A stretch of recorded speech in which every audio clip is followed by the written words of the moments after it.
Bismillahirrahmanirrahim. Assalamualaikum warahmatullahi wabarakatuh. Saya Angga Saputra dengan NPM 2108260042. Di sini saya akan menjelaskan tentang komponen dari EKG. Yang pertama, apa sih itu EKG?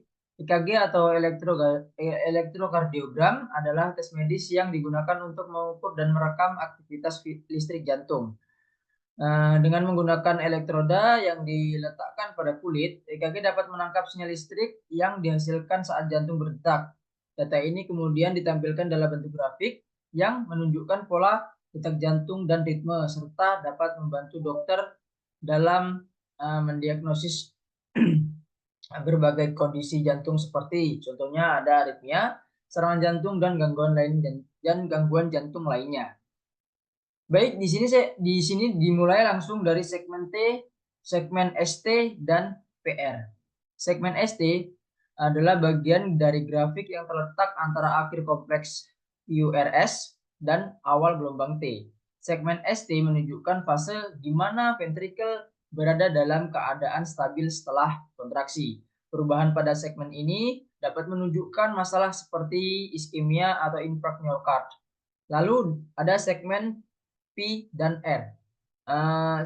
Segmen PR ini adalah mengukur jarak waktu dan akhir gelombang P hingga awal kompleks dari URS. Segmen ini menunjukkan waktu yang dibutuhkan untuk impuls listrik melewati nodus AV atau atrioventrikular. Lalu selanjutnya ada interval PR.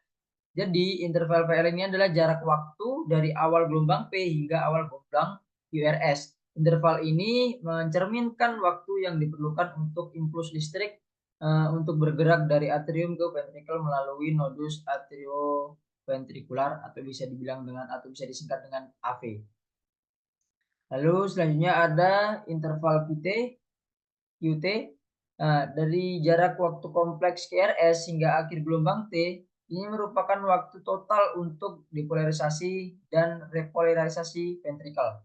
Lalu ada gelombang T. Gelombang T ini menunjukkan repolarisasi ventrikel, yaitu proses pemulihan sel-sel ventrikel setelah kontraksi. Gelombang T ini biasanya lebih lambat dan lebih halus dibandingkan dengan gelombang QRS.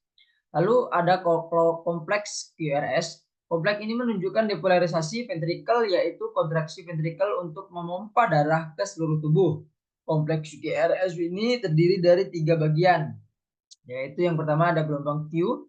Gelombang Q ini negatif pertama yang seringkali kecil. Lalu ada gelombang R. Gelombang R ini positif yang biasanya tajam dan lebih tinggi dari gelombang lainnya. Lalu ada gelombang S. Gelombang S ini yaitu negatif kedua yang mengikuti gelombang R. Selanjutnya ada gelombang P. Gelombang P ini menunjukkan depolarisasi atrium, yaitu kontraksi atrium untuk mendorong darah ke ventrikel. Gelombang P biasanya kecil dan bulat. Lalu yang terakhir ada interval RR. Maksud dari interval RR ini adalah jarak waktu antara dua gelombang R itu berturut-turut dalam kompleks QRS. Interval ini penting untuk mengukur frekuensi jantung dan ritme. Mungkin itu saja yang dapat saya sampaikan, kurang lebihnya saya mohon maaf. Ini referensi yang saya gunakan untuk membuat handmap ini. Saya akhiri.